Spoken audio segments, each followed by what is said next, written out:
Do you remember the perils of Penelope pit stop? Well, I don't know why I mention that at all, except that it seems to me that Rachel Reeves, we're looking at somebody who thinks she's pragmatic, but I think she's perilous.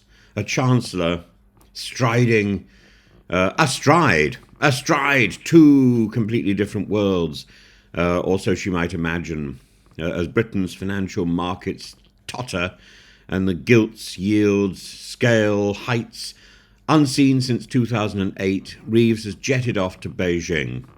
John Denver is recalled to mind. I'm on a jet. What was I don't know when I'll be back again. I hate to go, but she's photographed perusing Brompton bicycles, shaking hands with Chinese officials.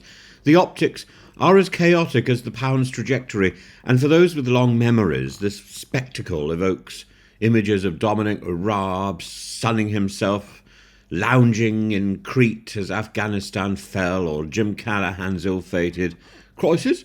What crisis? Moment. Reeves has consistently defended her fiscal rules as non-negotiable, and declaring that economic stability is the bedrock of growth. Yet back in the UK, soaring borrowing costs are eviscerating her precious fiscal headroom, her fecal headroom. Her response? Efficiency savings, this euphemistic mantra that we will trim the fat from public spending without cuts. It's wearing thin. Critics argue her measures lack substance, and the Tories describe them as inflation-busting payoffs to unions, sans meaning, sans reform, sans productivity, sans welfare.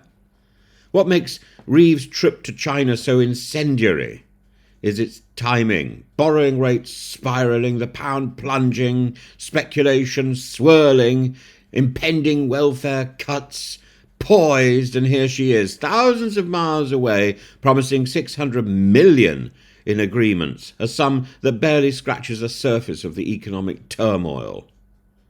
The Conservatives have dismissed her sojourn as a begging bowl expedition, an accusation given weight by her vague proclamations about pragmatism and predictable relations.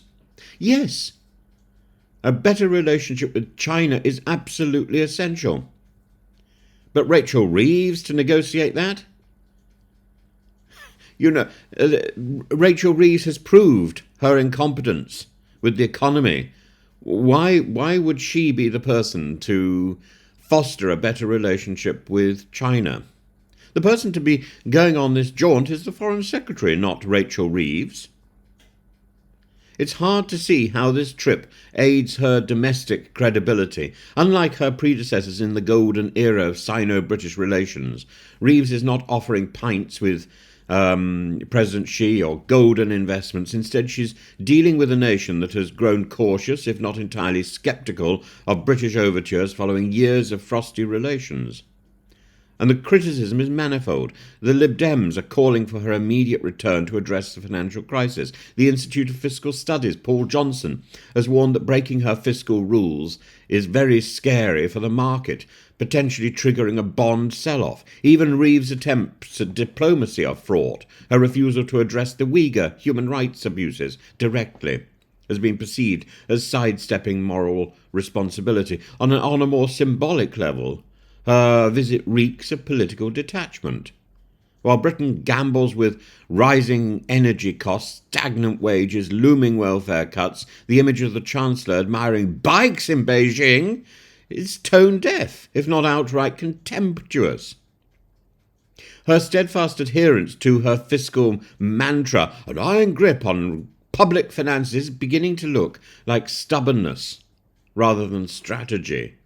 The £9.9 billion of headroom that she flaunted just months ago has largely evaporated, and options for remediation range from politically toxic, the welfare cuts, the public sector pay freezes, to the economically precarious, raising taxes or breaking her fiscal rules.